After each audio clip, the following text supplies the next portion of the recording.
Ô Dumas, a gente tem falado bastante, né, sobre todo o ambiente que envolve lá ou envolveu o cenário da Assembleia Geral da ONU, e a gente viu o encontro ali de Javier Milei com Donald Trump, inclusive o Javier Milei tentando negociar um apoio, um auxílio, né, um pacote de salvação para a Argentina, que está em maus lençóis no cenário financeiro. Dizem algo em torno ali de 20 bilhões de dólares, mas com algumas pedidas um pouco acima da FIP, se a gente pode falar assim, por parte de Donald Trump.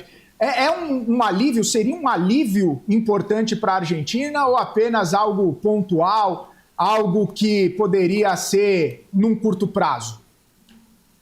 Veja, Felipe, é um alívio, obviamente que 20 bis são 20 bilhões de dólares de swap line, mas como isso daí vai ser empréstimo direto, vai comprar. Scott Bessent falou aquilo que o Mário Draghi havia falado na época da crise da zona do euro, whatever it takes, o que for preciso para ajudar a Argentina.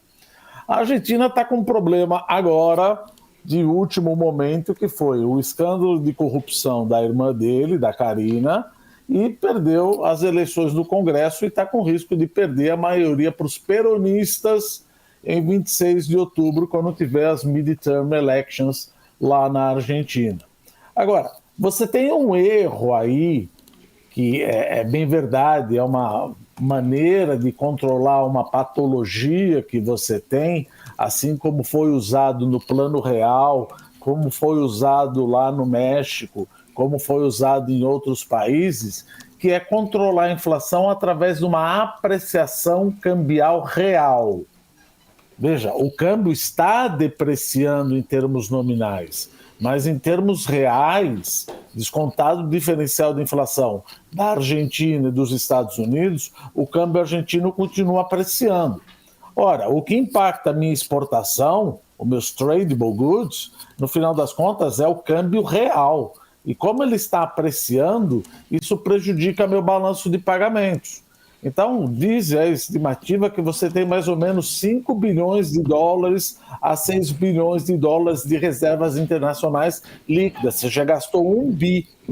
E quando você perdeu as eleições, para a maioria peronista agora, no começo de setembro, para o governo de Buenos Aires lá, os investidores ficaram receosos. Falaram, olha, se você perdeu aqui, você pode perder provavelmente de 26 de outubro. O peronismo volta, uma bruta política fiscal expansionista, pedindo para o Banco Central da República Argentina financiar a dívida pública, volta novamente como é que era antes dele entrar, e isso causa todo aquele problema. O gringo saiu, o câmbio bateu na margem superior da banda, e o que deve acontecer? Veja, da mesma maneira que o Brasil foi atacado em 1999, o México foi atacado em 1994, ambos com uma política anti-inflacionista para apreciar o câmbio real, isso pode acontecer com a Argentina. Então, o que a gente espera que poderia ser uma correção de rota aí? Pegar esse dinheiro com os 20 bi, manter uma calma de certa maneira, liberar o câmbio. Ah, mas vai liberar o câmbio, vai trazer inflação.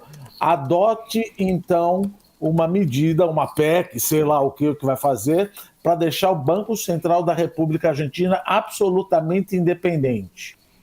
E dar um choque de juros.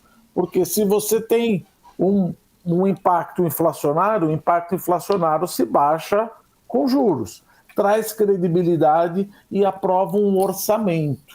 E aí você foge do risco de ter o que a gente chama do ataque especulativo contra o balanço de pagamentos. Porque vamos combinar, você tem 95 bilhões de dólares de dívida externa, mais ou menos, que a Argentina, 44 bilhões de dólares vencem até o final do governo Milei 2027. Com 20 bi, a conta não precisa ser muito difícil. Você precisa alcançar mais 20 bilhões de dólares para pagar a dívida do FMI em 2027. Ah, fora FMI. Espera um pouquinho, quem pediu dinheiro emprestado foi o governo. O FMI não foi lá e falou, olha, toma esse dinheiro aqui. Não, quem pediu dinheiro emprestado foi o governo. Então tem muita gente que fala fora FMI, aqui é soberania, soberania. É a mesma coisa que eu falar para o Bradesco, Itaú, Santander, Caixa Econômica, o que quer que seja do banco, me empresta dinheiro, depois a hora que ele vai me cobrar, fala, não, eu sou soberano e não vou pagar. Tem que pagar, você pediu dinheiro emprestado porque você estava com problema macroeconômico na época do Macri e agora você está pedindo 20 bi para o Scott Bessent. Claro que esses 20 bi, se você pegar o câmbio, ele deu uma apreciada, mas como você colocou já voltando para você, isso para mim é um alívio temporário, porque alívio temporário até 26 de outubro. Se ele não ganhar maioria, o peronismo ganhar maioria, veja, aquela coisa de sempre, Cristina Kirchner, apesar de estar presa, etc., e do Alex Kicillof, que eu não sei o nome dele direito, que é do governador de Buenos Aires, eles podem voltar com o peronismo. E qual é a ideia do peronismo? Vamos gastar adoidado, vamos emitir moeda e vamos adotar aquela coisa que a gente fazia no plano cruzado, no Brasil. Preços cuidados. Ora, falta produto nas gôndolas. Isso não aprenderam nada e não esqueceram nada. Mas isso é uma marca registrada do peronismo.